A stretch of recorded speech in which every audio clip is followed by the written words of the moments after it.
Wendy. And you know, that's what bad liquor's all about. It's I was at Vesuvius one night and I was drinking bourbon and cokes, you know, and I got to feeling really bad, and it was like bad liquor. That's all it's about. And when I wrote it, it was actually a very good song. But then we made it as we played it. Well, as we played it, it just got dumber and dumber. Thank you.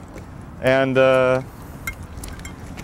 yes, and then we switched to Miller, because Miller's the beer that's going to give us a lot of money. No, but I'm sorry, edit that out. But you know, Todd, what? Sometimes you have bad liquor and sometimes you have good liquor. Miller is a good time beer, Todd, don't you think? No.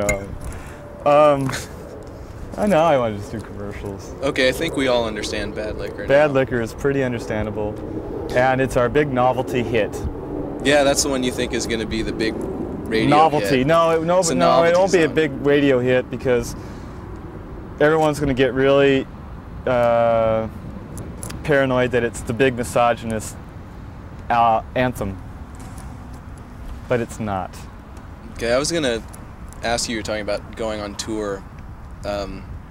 Do you think the way that you perform on tour is different from the way you perform here? You said, you know, the way you change your attitude towards performing. Well, when we perform in San Francisco, we perform a lot, and a lot of people come and see us, and you know, people have a low talk. I mean, people here are really smart, and they know what good music is, and then because they know that, they want you to do the worst possible crap. So you know, so if you go up there and you do something that's real, you know, they're going to hate you because you're trying to do something and you're good at it. So of course you're crap because they're jaded and they know too much. Bullshit, you know. So when we go on tour, I guess we are different when we go on tour. I mean, here we won't play, say, longer than a 40-minute set because, you know, who can sit through more than 50 minutes of a rock band anyway, you know? I can't.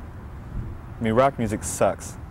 Let's face it. Unless, of course, it's like, unless it's, of course, I don't know, Scorpion, who is really great and are putting on this great show. Or unless it's like, unless they take off all their clothes and crawl on each other and do weird shit like that. Or unless, of course, they're the latest cool thing, you know, they're proud, and or unless, of course, they're really young and their hair is not receding. I mean, if they can do all those things, then it's interesting, possibly. That's why in San Francisco we don't play very long. But when we go out on tour and we have people who really like us, we'll be on there for as long as they want us to be on there. You know, because, I mean, like Champaign, Illinois, you know, it's like we played like fucking 2-hour set. For us, it's unknown. But they really liked us. And we were like, you bet your ass we're going to play for you guys. You bet your ass.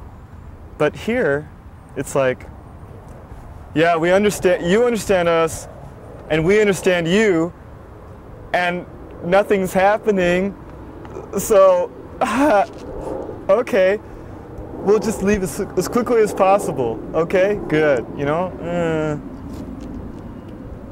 I mean, a lot of people would think that in the Midwest you'd have a really unsophisticated audience.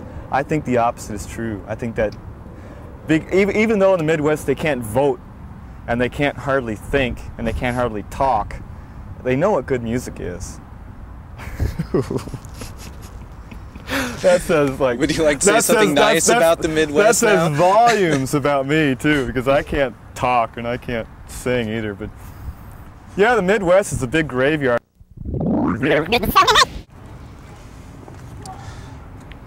Okay. We were talking about your live performance. Oh. Is it rolling? Now we are. Okay. We were talking about your live performance, and though from what you said, you have sort of you seem to have sort of a cavalier attitude toward it, but you recently made some changes in your live lineup, which definitely affect your whole presentation. Yeah, we got a new bass player, and our old bass player now plays guitar, so I don't have to play guitar. Usually when we play live, the biggest problem has been myself, because I always break about 14 strings and I always drop the guitar at least 3 times. Yeah. Other than the practical advantages, though, now you're just singing, right? You're just the lead singer. I just stand there and sing, and try not to fall over. Okay. And other than the practical advantages of you have your hands free and you don't mess up the songs. Now or I can anything. gesticulate dramatically, and that's a really exciting thing for the crowd when I gesticulate my songs. You know, they love it. They go crazy when I do that stuff. Is it in any way more satisfying to you doing that? It's much more satisfying for me and for my audience when I'm free to gesticulate and to dance. Because Todd, I'm a very good dancer too, as well as like Cher, very much like Cher. Not only can I sing and act, I can also dance very well. Do you have training, dance training? Oh, very much, yes. Yeah. What does it change the way that you approach singing your songs live at all? I mean, yeah, because than in the practical way. My last comment was just a joke, Todd. No, it does actually, because when I play guitar, there's like, see, it's very important for me to get like one with my audience. You see, to get like one with them. Okay, and what's the real answer? And when I have a guitar to hold, instead of becoming one with my body with the audience, is my mic, oh gee. Instead of becoming one, I feel like Carl Sagan. Instead of becoming like one with my audience, when I have a guitar, I can't project from my body out to them and let the energy come as a wave from my body, as if I was an antenna. It's harder when I'm clutching at a guitar. But when I have no guitar, I am an antenna, and I broadcast that feeling from body to body, directly. Do you feel like a spark, like a motherfucking spark? Do you feel like you do that effectively, Mark? No. Why not? I mean, you made the effort. You made the effort. You know, you've changed your presentation. Now you are the lead singer. You're Frank Sinatra. Okay, you're out there. No, I'm not Frank Sinatra. What do you think that the position of a singer in a band is? I mean, what do you think as It's on the lead bottom. singer? He's bottom. Is he friendly? He's friendly bottom, yeah. Okay, we're gonna talk about the song some more. No, now. no, This is okay, the live. I'm sorry. It's just that live, it's like I set myself up to fall. I never know what's gonna happen, and I never really care. You know, all I want to do, you know, I'm a bourgeois. You know, I'm a bourgeois, basically entertaining the bourgeoisie. I make them laugh, or if I can, unless of course I'm not in a good mood, then I just make them leave. You know, it's this thing. You know, I never know really what I'm going to do, what's going to happen. It's chaos, but that's how it has to be, because what I'm really trying to do is occasionally get myself over and try to live a different way and feel a different thing. You know, which is crap because I never do it.